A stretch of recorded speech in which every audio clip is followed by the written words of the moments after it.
Hello everyone, welcome to our daily manna. Kind of open our Bibles in the book of Romans chapter 12, verses 1 to 2.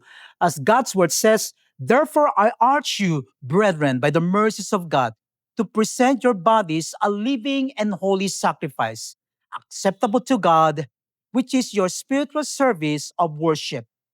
And do not be conformed to this world, but be transformed by the renewing of your mind, so that you may prove what the will of God is, that which is good and acceptable and perfect." God bless us from the reading of His holy word. Every day we live under influence. From the moment we wake up, our minds are already absorbing something: news headlines, trending videos, opinions on social media, conversations at work, and the values promoted by culture. The question is not whether we are influenced, but who is influencing us. In Romans chapter 12, verses 1 to 2, calls believers to live differently. Instead of allowing the word to shape our thinking, God calls us to surrender ourselves as a living sacrifice, holy and pleasing to Him, and to be transformed by the renewing of our minds. Today, we are living in a time where the standards of the world are constantly shifting. What was once clearly called sin is now labeled as freedom, self expression, or even righteous. Many people redefine truth based on feelings.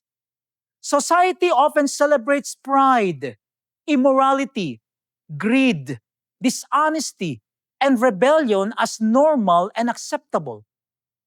In workplaces, some compromise integrity to get promoted.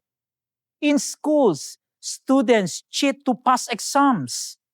In business, some manipulate numbers to gain profit. In relationships, people normalize living in sin because everyone is doing it. The word says, "Follow your heart." But the Bible reminds us that the heart can be deceitful. Lovers of the world often measure success by money, popularity, appearance, and influence. Social media promotes comparison and self glory. Entertainment glorifies violence, impurity, and disrespect.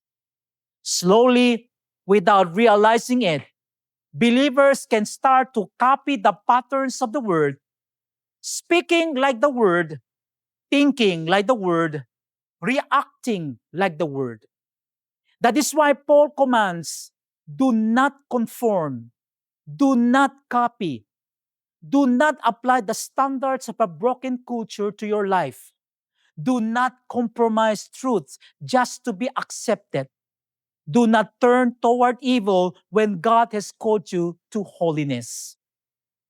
Living under the influence of God means choosing His word over popular opinion. It means asking, is this pleasing to God? Before asking, is this acceptable to people? It means guarding our eyes from ungodly content, guarding our mouths from gossip and harsh words, and guarding our hearts from bitterness and pride. It means forgiving when the word says take revenge. It means remaining pure when the word says it's outdated. It means being honest when dishonesty seems easier.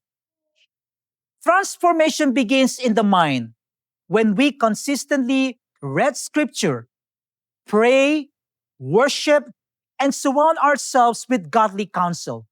The Holy Spirit reshapes our thinking. Instead of calling evil good, we begin to see sin the way God sees it. Instead of being driven by fear and pressure, we are guided by truth and love.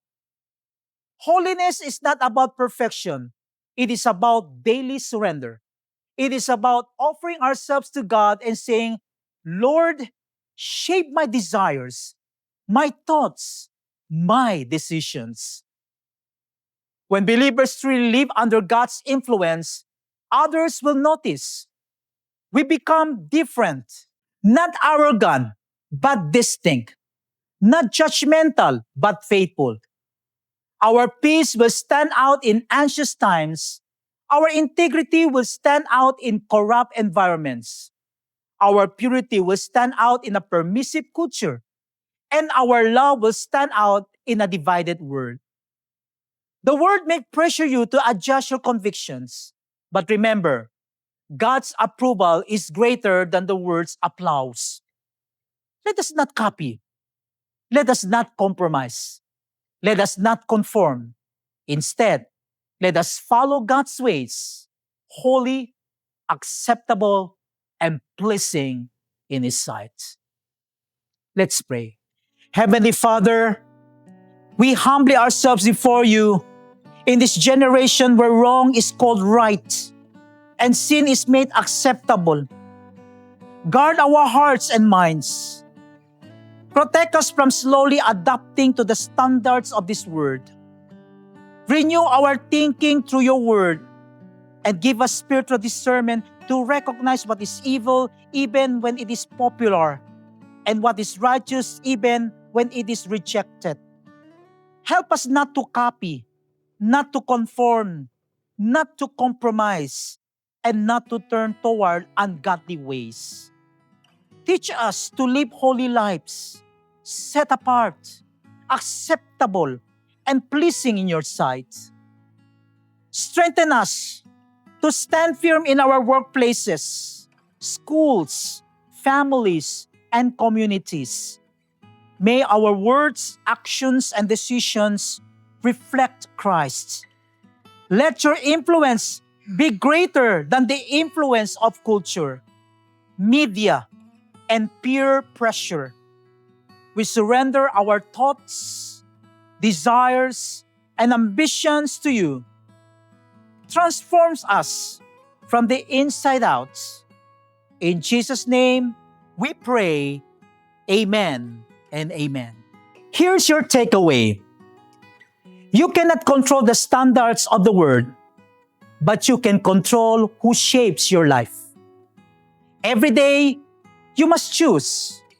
Will you be influenced by culture or transformed by Christ? God is not calling you to blend in. He is calling you to stand out. Do not copy what is popular. Do not compromise what is holy. Do not accept what God calls sin. Instead, renew your mind daily through His Word. Guard your heart carefully and choose the obedience even when it is difficult. Remember, transformation begins inside before it is seen outside. When your mind is renewed, your actions will follow. When your heart is surrendered, your life will reflect Christ. Live holy. Stand firm. Choose God over culture every single day. God bless everyone and Shalom.